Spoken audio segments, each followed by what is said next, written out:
Hello, thank you very much. My name is Santiago Velez, and today I'm going to share with you kind of my journey through crypto and specifically with XRP. So a little bit about myself. I was born in Colombia and immigrated to the United States when I was 3 and grew up and became a naturalized citizen in the United States. And I've lived in New England most of my life. Went to school for nuclear engineering and went into the power generation industry about 21 years ago and worked in all manner of nuclear related activities, combined cycle, thermal hydraulics, a lot of computation. So very heavy into the weeds of engineering and operations. That kind of laid the foundation for me for a really strong analytical background. And I've always had kind of a passion for understanding the underlying mechanics of pretty much anything. Was going to be a physics major until I realized I wasn't quite smart enough. But I did find that there are a lot of things that I'm passionate about. In 2017 or so, I was introduced to digital assets by a colleague of mine. We actually were just bored browsing the internet and reading articles while we were on a kind of a long shift waiting for some vendors to come through. In any case, my colleague said, "Hey, you should take a look at this digital assets stuff." Particularly, he was talking about Ethereum, and I had never heard about Bitcoin, Ethereum in any great detail. Maybe some news articles, usually negative news articles at that time. But something about Ethereum kind of caught my attention. And, I kind of challenged him skeptically as, how can this stuff be money? What's the difference between this and, some tokens at an arcade or something like that? And what I came to realize is that I had a kind of very shallow understanding of money and value and really didn't appreciate some of the implicit assumptions I was making about the entire framework of money and how humans interact with one another. So that really led me down this really deep rabbit hole of exploring the history of money, monetary policy, and I started becoming passionate about Bitcoin and then Ethereum and the ability to programmability. So at the time, ideas of decentralization, of global payments, none of that really was on my radar. It was really more trying to understand how this technology could enable humans to transact in kind of a new way. And then I found out about XRP largely through the price action in 2017, 2018, as we saw this really large bull run and appreciation in the underlying asset price. And so, of course, that's very exciting. And you start to research why some of these assets were outperforming. And that kind of opened up a whole new world of, the history of digital assets, be it Ethereum, XRP, whatever. And that in itself is a very interesting, it's compelling drama story for me. And so I started looking into the personalities, the use cases, the companies, the technology itself, how these things actually work.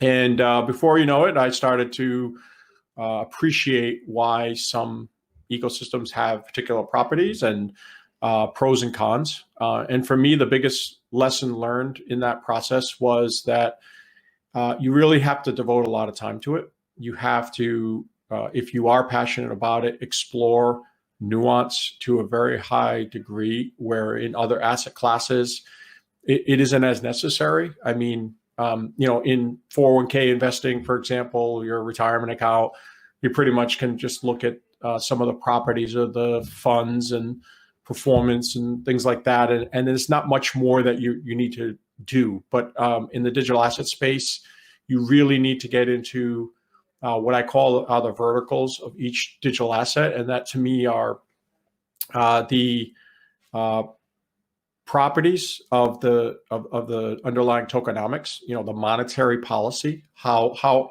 many tokens are in supply, how are they distributed, what is the mechanism for ensuring that they are distributed into the general population. And then how does it work to solve the double spend? So the underlying technology of whether it be the blockchain, the distributed ledger, whatever the consensus mechanism is.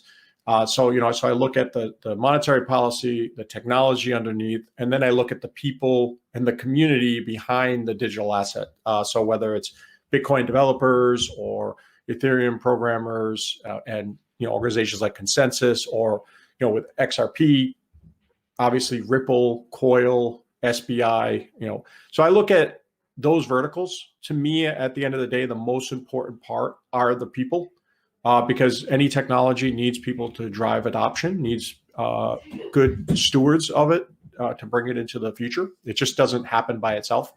So, so I have an investor side of me that looks at how can I participate in these ecosystems, which ones are kind of the best value proposition from a risk return.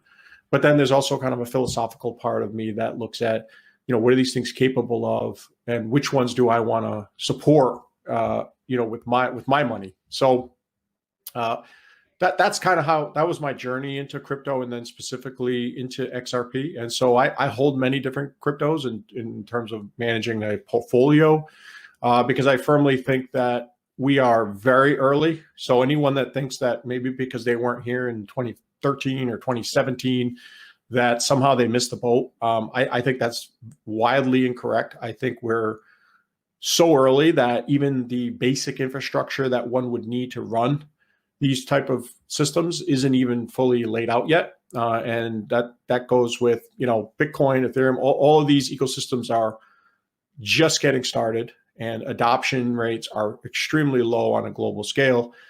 So I feel we're very fortunate as a community, whatever community you identify with, to be this early and have the opportunity of a lifetime to participate, and accept that there will be lots of success, but lots of failure. And to make sure that as things progress, you pay very close attention as to what's going on, so that you can respond and behave accordingly, in accordance with your risk and your desires, right? So where I think we're going is likely the thing I'm most passionate about after realizing all of this journey in hindsight is I think I really share the vision of an internet of value.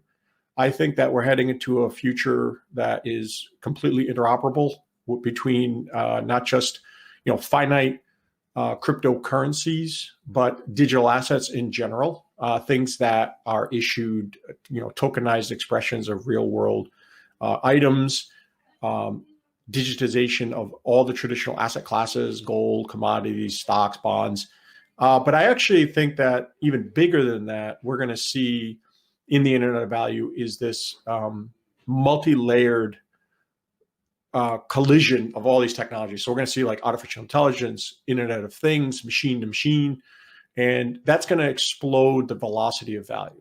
And so to me, one of the biggest problems in the world today is either how concentrated value is, or how low the velocity of value is, and how difficult and how much friction there is between human beings in expressing that.